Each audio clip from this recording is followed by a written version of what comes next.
Kita berdoa, kasih karunia dan damai sejahtera dari Allah Bapa dan dari anaknya Tuhan Yesus Kristus menyertai kamu sekalian. Amin. Shalom Bapak Ibu, saudara-saudaraku dalam nama Tuhan Yesus Kristus. Marilah kita mendengarkan firman Tuhan hari ini yang tertulis dalam kitab Nehemia 9 ayat yang ke-11. Tetapi karena kasih sayang-Mu yang besar, Engkau tidak membinasakan mereka sama sekali dan tidak meninggalkan mereka, karena Engkaulah Allah yang pengasih dan penyayang. Alai binahini asin roham akan agudangi, dang lausun siap nasida di beko, jaladang ditadikon ho nasida. Ay di bata para siroha, jala pardingkan bahasa doho.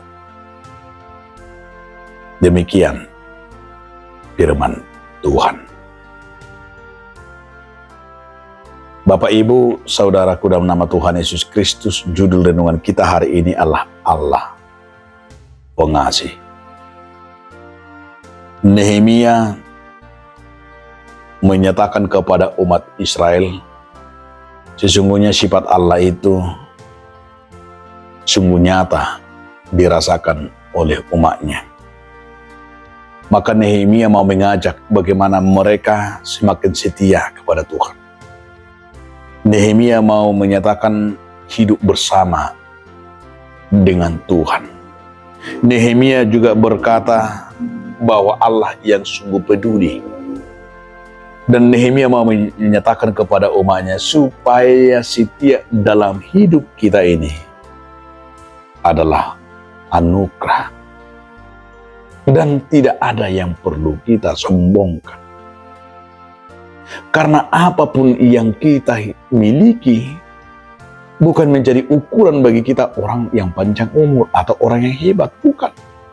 Tetapi semuanya itulah karena Tuhan yang memberikan, karena sifat Allah yang mau dikatakan, karena rasa kasih sayangnya, sehingga kita tidak dibinasakan, sehingga kita akan dipelihara. Nah, untuk itulah Nehemia mengajak umat Israel bagaimana mereka semakin hidup bersama dengan Tuhan. Bagaimana mereka ada kemampuan dalam diri mereka bahwa Tuhan itu yang peduli dalam setiap kemelut bagi setiap persoalan hidup. Kepedulian yang seperti ini yang sesungguhnya kita rasakan yang Tuhan berikan kepada kita. Di saat itu Tuhan peduli apa yang perlu bagi umatnya. Sifat kepedulian itu yang menjadi pekaan. Kepedulian itu yang kita harus tunjukkan di tengah-tengah kehidupan sehari-hari, tanpa harus membeda-bedakan. Karena itu saudara-saudaraku, Allah yang Maha Pengasih memberikan kesempatan bagi mereka supaya mereka melihat,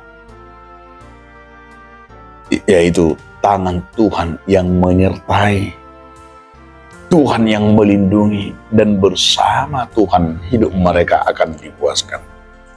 Bersama Tuhan semuanya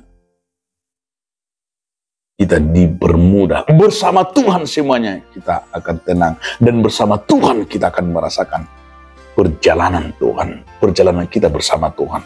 Tentu di sini diingatkan tadi adalah betul-betul menjadikan kita orang yang memiliki keyakinan dan iman bahwa Tuhan sungguh mengubah nasib kita, nasib keluarga kita. Yakin dan percayalah Tuhan akan mengubahnya sesuai dengan kehendaknya. Amin. Terima kasih Tuhan atas firman hari ini yang mengingatkan kami bahwa Tuhan Maha Pengasih. Amin.